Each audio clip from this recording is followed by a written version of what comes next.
Bueno, buenos días. Muchas gracias, Emilio, Matías. Gracias nuevamente a ASAP no solo por invitarme a exponer, sino también por hacer el congreso acá en Mendoza. Antes que nada, un poco de historia de cómo llegamos a la decisión de emitir este bono verde, un poco quizá de catarsis del enfoque global de las emisiones verdes, sostenibles y demás.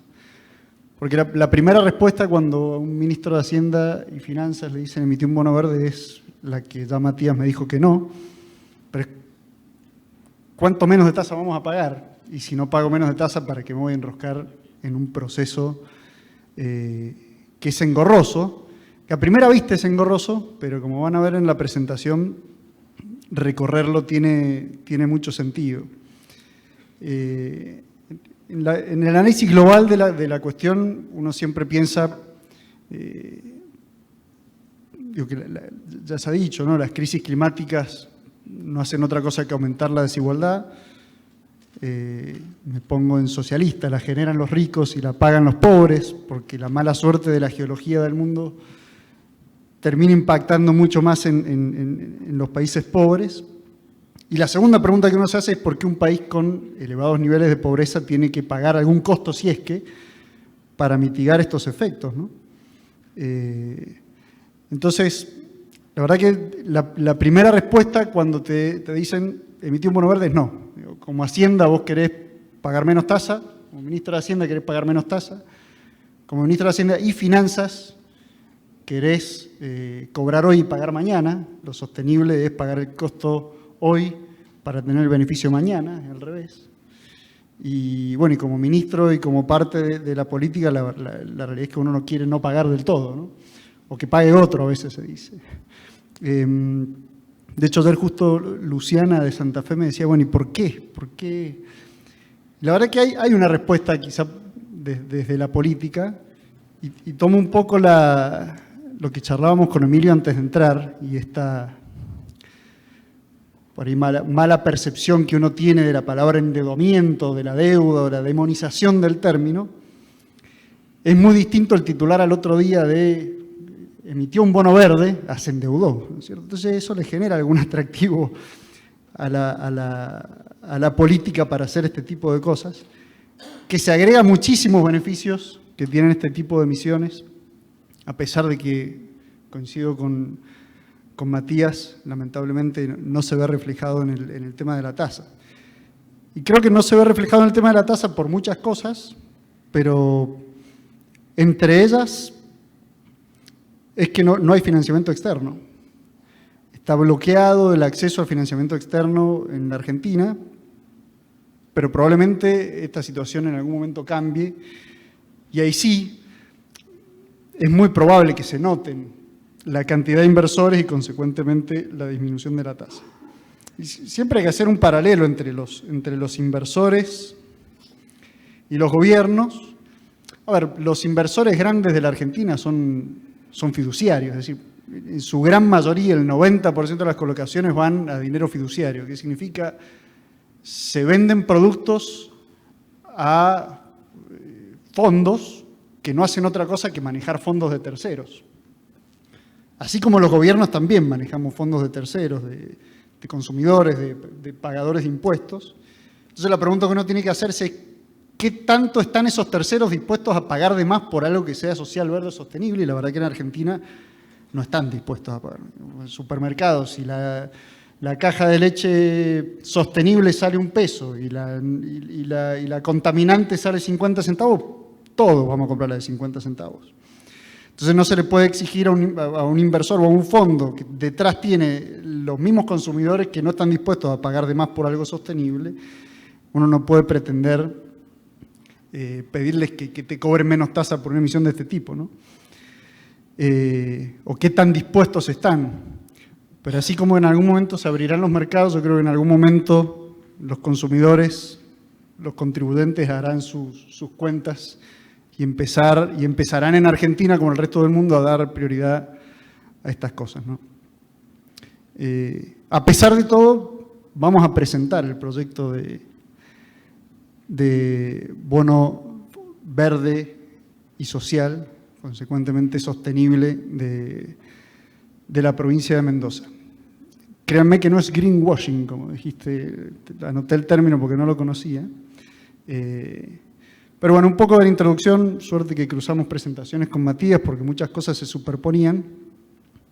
Así que estas filminas las voy a pasar rápido. Pero básicamente nosotros estamos parados. Uy, qué difícil es esto. Abajo a la derecha. Emisión de bonos verdes. Básicamente, tratar de conseguir fondos para financiar un proyecto que a los ojos de, no solo la calificadora de riesgo, es un parámetro más la calificación de riesgo, pero a los ojos del análisis profundo del proyecto que hemos realizado, se considera verde. Esto es un poco la cuestión global que ratifica lo que venimos diciendo. Aquí es el volumen. Fíjense que nosotros, recién hablaste de 1.200 millones acumulados en casi todo este periodo, con lo cual el volumen de emisión, esto está en billones, pero billones de los billones americanos, es casi insignificante. Imagínense que Latinoamérica no aparece en el mapa, y eso habla un poco de quizá la conciencia de aquellos países que más interés tienen en la mitigación de emitir este tipo de productos, ¿no? En algún momento vamos a estar ahí. Fíjense el gráfico de abajo a la derecha, habla de quiénes son los que lo emiten, y para sorpresa mía, los gobiernos, que son los que deberían estar impulsando este tipo de cuestiones, no son los más importantes, ¿no? Esto se toma de la normativa de CNB. Son dos de las características que tiene nuestro proyecto, pero déjenme mostrarles una incorporación de último momento a la presentación, porque, de nuevo, la charla de Emilio, me parece importante sostener esto. Estoy improvisando, espero que no se note, pero la deuda depende de quién la use, cómo la use y para qué la use, ¿no? En la ley de responsabilidad fiscal te dice no lo uses para gasto corriente, ok. Después, trata de que exista alguna, ¿cómo le llamaste?, equidad intertemporal. Trata de que haya un calce financiero de los flujos. Trata de que la moneda en la que emitís sea la misma en la que vos tenés los ingresos. Entonces, no demonicemos a la deuda, no demonicemos a la piedra, se puede usar para muchas cosas. Lo importante es usarla bien, y creo que la connotación negativa de la palabra es básicamente porque en toda nuestra historia la hemos usado mal. Y me parece que este tipo de proyectos vienen a intentar limpiar un poco el financiamiento o el endeudamiento y a tratar de usarlo para lo que realmente es, ¿no? Financiar proyectos de largo plazo que en algún momento tengan su repago social, ¿no? Déjenme hablarles en concreto del proyecto de la ampliación del metro tranvía de Mendoza. No sé si los que nos visitan, lamentablemente no llega hasta acá y todavía no llega hasta el aeropuerto, pero si van al centro lo van a poder ver. Pero más allá del caso en particular, me interesa mostrarles el proceso porque, por supuesto que quiero transmitirles a quienes están en posiciones similares en otras provincias o en otras jurisdicciones, no algo específico a un proyecto de este tipo, sino el jugo que uno puede sacarle a los procesos de emisión verde, ¿no? Es más una dinámica de trabajo que un proyecto en sí. Hay mucha interacción entre los distintos ministerios. Por ahí este es el detrás de la escena, que quizá no se ve desde el regulador o desde el mercado, pero hay muchísimo trabajo, muchísima interacción. Nosotros tenemos una dirección de inversión pública, estamos calculando precios sociales que nos permiten hacer análisis bien profundos. El proyecto está analizado muy a fondo, y que es lo que básicamente te obliga, no la normativa, sino la seriedad de una emisión, a analizar realmente el fondo de los proyectos. Es un proyecto relativamente mediano. El total de las inversiones para las próximas etapas, que son la 3 y la 4, son $180 millones, y en un primer momento pretendemos emitir el equivalente a 46 millones de dólares. Los 4 recuadros de abajo son los objetivos, los ODS que cumple, este proyecto cumple. Y básicamente este es un mapa que ayuda a comprender la importancia del proyecto. El mapita de la izquierda es el recorrido final de todas las etapas del Metrotranvía. Hoy están en funcionamiento la 1, que es la verde, y la 2, que es la amarilla. Y lo que se pretende financiar es la etapa 3 y 4, que son la roja y la violeta, que si se fijan en la mancha urbana de al lado, es lo que en materia de optimización del desarrollo urbanístico la provincia intenta incentivar como escenario deseable del crecimiento urbano.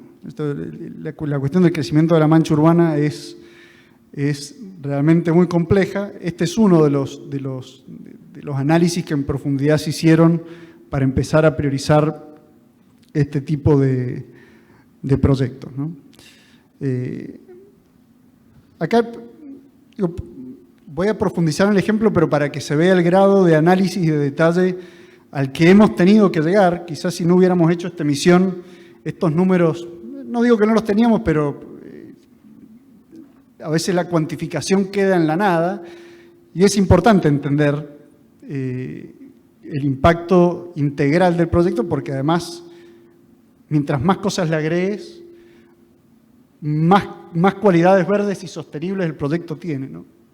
Entonces, acá sí fue un intento deliberado de greenwashing ex ante, pero descubrimos que el proyecto tenía muchísimas características que lo hacían sumamente atractivo.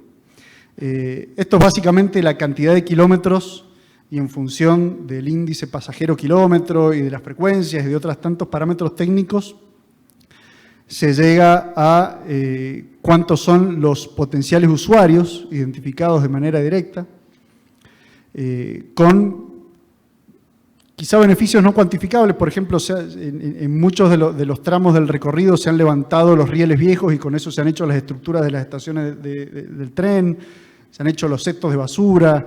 De más está decir, las duplas son todas importadas con un convenio del Metro de San Diego, con lo cual es casi como un reciclaje de duplas. No es que nos manden chatarra, son muy bonitas si ustedes pueden ir a tomar. No son las de San Diego, son las de San Diego, pero no las de ahora, son las de San Diego hace un par de años atrás. Cuestiones que no tienen precio, pero que sabemos que son importantes, como la integración territorial y todo el impacto que tiene en la conectividad norte-sur de la provincia. El tiempo, que muchas veces la gente piensa que al Estado no le importa el tiempo de los ciudadanos, de los vecinos. La verdad que fue un parámetro decisorio en materia de comparación de cuánto demora una persona que hace el mismo recorrido sobre la calle que sobre el Metrotranvía.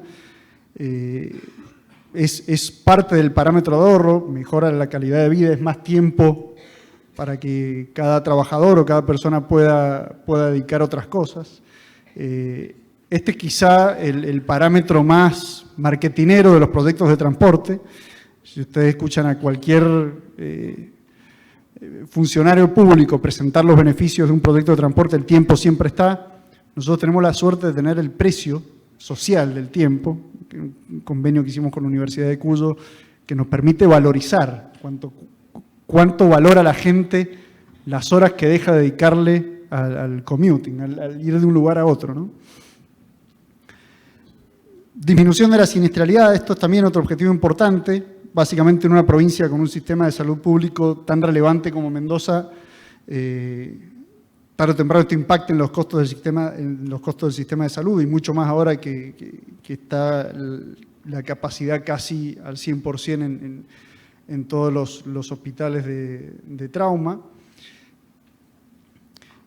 Disminución de dióxido de carbono.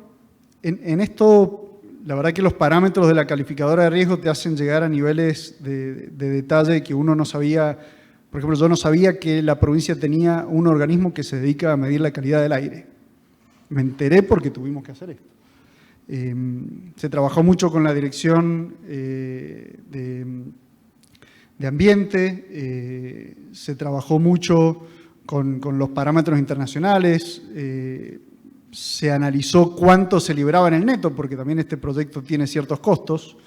No hay que olvidar que la matriz energética de Argentina está basada en combustibles fósiles. Entonces, todos los proyectos que digan, ahora es con energía eléctrica, sí, pero estás quemando gasoil para generar energía. Entonces, este tipo de proyectos se complementan mucho con los de generación de energía renovable y es hacia donde de a poquito tenemos que ir.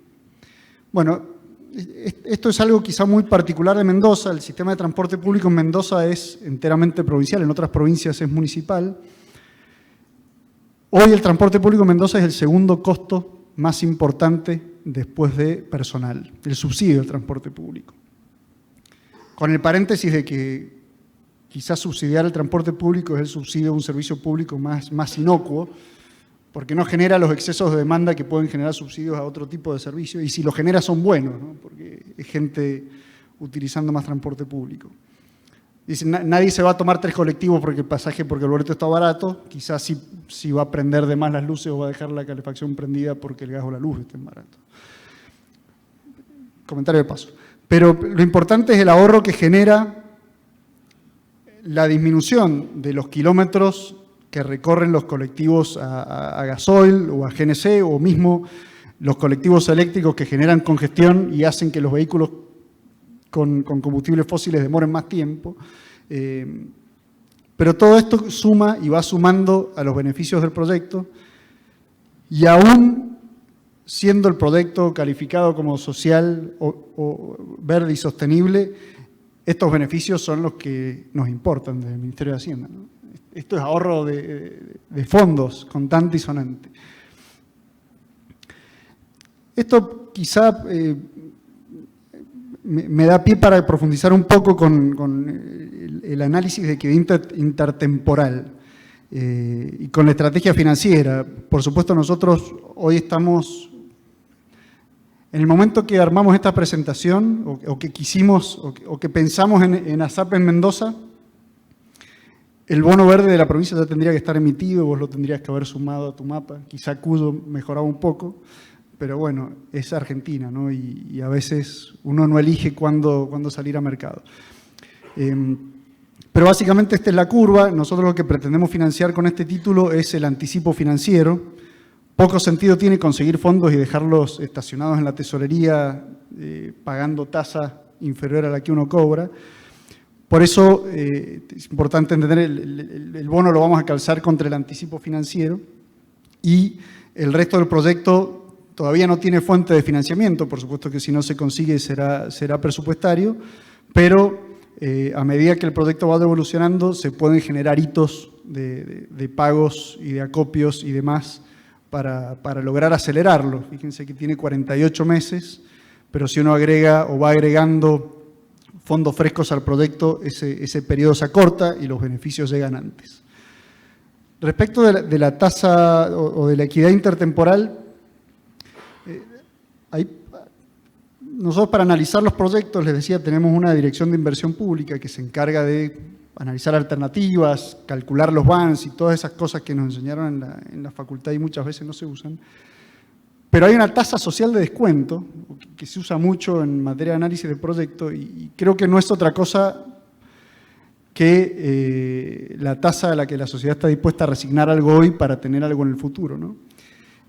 Y me parece que hay una contradicción, porque a veces puede ser la tasa de ansiedad, y en una sociedad con semejante cantidad de necesidades, la sociedad probablemente te pida los beneficios ya, pasado mañana. No inviertas en proyectos que los beneficios están lejos porque las necesidades las tengo ahora. Mientras que por otro lado puede entenderse como qué tan sostenible es la sociedad en la que uno está, qué tanto está dispuesto a resignar hoy para que las generaciones futuras tengan algún beneficio. Y lamentablemente el plazo de este tipo de productos, quizá después vemos el detalle de los plazos promedio de las emisiones verdes, pero es por lo menos extraño que proyectos que tienen por definición sostenibilidad beneficios a muy largo plazo se estén financiando por falta de profundidad de mercado a corto plazo. Esto es mensaje para el regulador, pero no para el regulador CNB, sino para los que regulan los fondos. Los únicos fondos de largo plazo que hay en Argentina son las compañías de seguro, el Fondo de Garantía de Sustentabilidad y algún que otro fondo estratégico o fondo. Y la regulación les permite emitir instrumentos de corto plazo. Está bien, ¿por qué? Porque la necesidad está hoy y compran cheques de pago diferido de las pymes, cuando son fondos que podrían estar destinados a financiar proyectos más largos, ¿no? Entonces, quizás son algunas cosas que deberían empezar a cambiar para que realmente este tipo de emisiones termine por ser atractivo desde cualquier punto de vista, ¿no? La apertura a mercados internacionales para menor tasa, el convencimiento de la gente que resignar algo hoy para la sostenibilidad puede tener sentido, y el convencimiento de los reguladores que quizá los únicos fondos de largo plazo puedan destinarse a este tipo de proyectos, ¿no? Este ha sido un poco el proceso a lo largo del tiempo. No es un proceso corto, hay mucho trabajo detrás. La verdad que la calificación de riesgo, insisto, Matías dijo el regulador no influye en las inversiones públicas, pero influye muchísimo de manera indirecta en cómo regula a los que el día de mañana compran Es más, esta calificación está hecha en el marco de CNB. Pero muestro el proceso porque la CNB te da la calificadora de riesgo te da una guía y te obliga a hacerte preguntas que por ahí sin esa guía no te hubieras hecho, y sirve más para entenderse a sí mismo que para obtener la calificación verde en sí, ¿no? Muy importante el día después de mañana, es interesante lo que decía Matías, qué pasa después con los fondos, ¿no? Digo, es muy fácil demostrar ex ante algo que quizá el día de mañana no ocurra, pero no sé si esos kickers tienen algún sentido o esas tasas condicionales tienen algún sentido para este tipo de proyectos. A primera vista suenan coherentes. No quiero demorarme mucho porque me parece interesante dejar algunos espacios para preguntas, pero básicamente decirles que ha sido un proceso en el que hemos aprendido a interactuar con los distintos organismos de la provincia, hemos aprendido que existen parámetros internacionales y mediciones internacionales de cosas que no medíamos. Hemos descubierto en el proceso beneficios que tiene el proyecto que no sabíamos que tenía y bueno, realmente muy entusiasmados de en el corto plazo poder emitir este bono. Creo que vamos a pagar un poco menos de tasa que si no lo hubiéramos hecho verde, porque algunos filántropos hay dando vueltas por ahí. Pero bueno, la verdad que creo que es algo que si uno lo empieza a transitar ahora, el día de mañana va a tener mucho más sentido. Gracias.